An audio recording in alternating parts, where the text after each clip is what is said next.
Hi, ഇന്ന് ഞാൻ വന്നിരിക്കുന്നത് വണ്ണം കുറയ്ക്കാൻ ശ്രമിക്കുന്നവർക്ക് വേണ്ടിയിട്ടുള്ള ഒരു ഡയറ്റ് പ്ലാൻ ആയിട്ടാണ്. ഇതിൽ നമുക്ക് 3 മെയിൻ മീൽസും 2 സ്നാക്സും ആണ് ഉള്ളത്.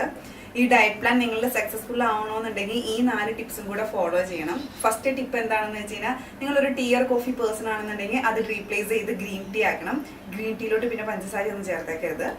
രണ്ടാമത്തെ പോയിന്റ്, ഒരു ദിവസം നിങ്ങൾ 2 ലിറ്ററിനും 3 ലിറ്ററിനും ഇടയ്ക്ക് എന്തായാലും വെള്ളം കുടിച്ചിരിക്കണം. മൂന്നാമത്തെ പോയിന്റ്, നിങ്ങൾ സാധാരണ ആ ലൈഫ് സ്റ്റൈലിൽ നിന്ന് മാറി പെട്ടെന്ന് ഈ ഒരു ഡയറ്റ് ഫോളോ ചെയ്യുമ്പോൾ നിങ്ങൾക്ക് എന്തായാലും വിശക്കും. അങ്ങനെ വിശക്കുന്നുണ്ടെങ്കിൽ നിങ്ങൾ ക്യാരറ്റോ കുക്കുംബറോ കഴിക്കുക. അത് എക്സ്ട്രാ കയ്യിലെപ്പോഴും എടുത്ത് വച്ചേക്കുക. പിന്നെ നാലാമത്തെ പോയിന്റ്, നിങ്ങൾ ഷുഗർ അടങ്ങിയ ഒന്നും തന്നെ കഴിച്ചേക്കരുത്. നിങ്ങൾ അങ്ങനെ എന്തെങ്കിലും കഴിച്ചാൽ പിന്നെ നിങ്ങളുടെ ഈ ഡയറ്റ് കൊണ്ട് ഒരു ഗുണവും ഇല്ലാണ്ടാവും. ഈ 4 പോയിന്റ്സ് നിങ്ങൾ ഫോളോ ചെയ്ത് ഞാനിപ്പോൾ തരാൻ പോകുന്ന ഡയറ്റ് പ്ലാനും ഫോളോ ചെയ്ത് കഴിഞ്ഞാൽ നിങ്ങൾക്ക് ഒരു 2 വീക്സിനുള്ളിൽ എന്തായാലും റിസൾട്ട് കണ്ടു തുടങ്ങിയിരിക്കും. അപ്പോൾ നമുക്ക് ഡയറ്റ് പ്ലാൻ കണ്ടുനോക്കാം. നമ്മൾ ബ്രേക്ക്ഫാസ്റ്റ് ആയിട്ട് എടുത്തിരിക്കുന്നത് 2 ഇഡ്ഡലി, 2 മുട്ടയുടെ വെള്ള, പിന്നെ കുറച്ച് സാമ്പാർ. അതൊരു 1/2 കപ്പിനും 3/4 കപ്പിനും ഒക്കെ ഇടയിലായിട്ട് വരും.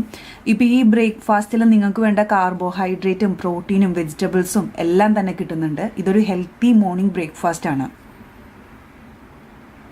ഒരു 10 മണിക്കും 11 മണിക്കും ഇടയ്ക്ക് നിങ്ങൾ നിങ്ങളുടെ ഒരു ഫസ്റ്റ് സ്നാക്ക് കഴിക്കുക. ഒരു ആപ്പിളോ അല്ലെങ്കിൽ ഇപ്പം നിങ്ങൾക്ക് ക്യാരറ്റും കുക്കുംബറൊക്കെ ഇഷ്ടമാണെന്നുണ്ടെങ്കിൽ അത് കഴിച്ചാലും മതിയാവും. നമ്മൾ ലഞ്ചിനായിട്ട് എടുത്തിരിക്കുന്നത് 2 ചെറിയ ചപ്പാത്തി, പരിപ്പ് കറി, പിന്നെ ബ്രോക്കോളി ചുമ്മാ ആവി കയറ്റിയത്. ഇത് ചപ്പാത്തി ചെറിയ ചപ്പാത്തി ആയതുകൊണ്ടാണ് ഞാൻ 2 എണ്ണം എടുത്തത്. നിങ്ങൾ ഉണ്ടാക്കുന്നത് ഒത്തിരി വലിയ ചപ്പാത്തി ആണെങ്കിൽ 1 മതിയാവും. പിന്നെ പരിപ്പ് കറി ഉണ്ടാക്കിയിരിക്കുന്നതിൽ ഞാൻ എണ്ണയൊന്നും ഒഴിച്ചിട്ടില്ല, പകരം 1 സ്പൂൺ നെയ്യ് ഒഴിച്ചാണ് ഞാൻ താളിച്ചെടുത്തേക്കുന്നത്. ബ്രോക്കോളി ചുമ്മാ സ്റ്റീം ചെയ്തിട്ടേ ഉള്ളൂ. നിങ്ങൾക്കിപ്പോൾ ബ്രോക്കോളി ഇഷ്ടമല്ല, വേറെ ഏതെങ്കിലും വെജിറ്റബിളാണ് ഇഷ്ടമെന്നുണ്ടെങ്കിൽ അത് ചുമ്മാ അങ്ങനെ ആവി കയറ്റി നിങ്ങളുടെ ഫേവറേറ്റ് വെജിറ്റബിൾ നോക്കി എടുക്കുക.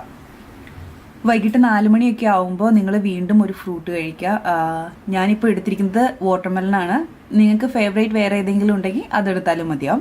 പക്ഷേ ഫ്രൂട്ട്സിൽ ഏറ്റവും കൂടുതൽ നല്ലതായിട്ടുള്ളത്, ഈ വെയിറ്റ് ലോസിനൊക്കെ ഏറ്റവും കൂടുതൽ നല്ലത് വാട്ടർമെലനാണ്. നിങ്ങൾ ഡിന്നർ ഒരു 7 മണിക്കും 8 മണിക്കും ഇടയിലെങ്കിലും കഴിക്കാൻ ശ്രമിക്കണം.